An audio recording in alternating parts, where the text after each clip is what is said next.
In this video we'll explain how you can easily and effectively remove 3 common garden weeds: docks, dandelions and Scutch grass. You can recognise dandelion leaves because they emerge from the ground in a rosette pattern. The leaves have a jagged, almost tooth-like appearance along the edges. Docks have elongated oval leaves that get progressively smaller up the flower stalk. And Scutch grass resembles regular lawn grass but has slightly wider blades. When you remove the weed, you don't want it to regrow, so you need to remove the entire root system. Docks and dandelions have long taproots that extend deep into the soil, and Scutch grass spreads quickly via above-ground stolons in addition to underground rhizomes, horizontal stems that form new root systems and shoots.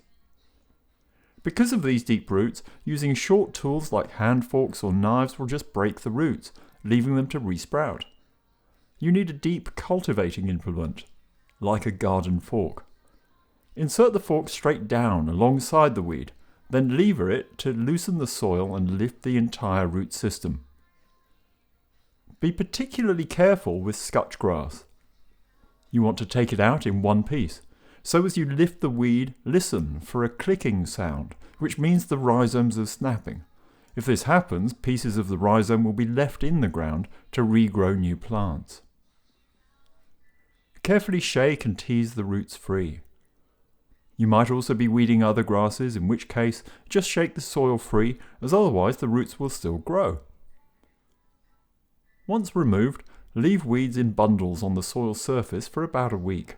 This dries them out while protecting the ground underneath.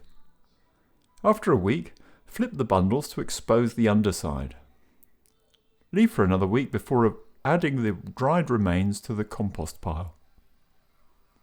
The one exception is Scutch grass. Its rhizomes can root even in the compost, so leave bundles of it to dry completely before disposing.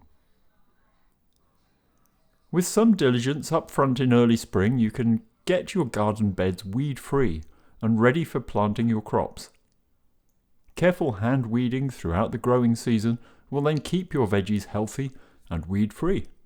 If you have any other weeding questions, come along and join us in the community garden.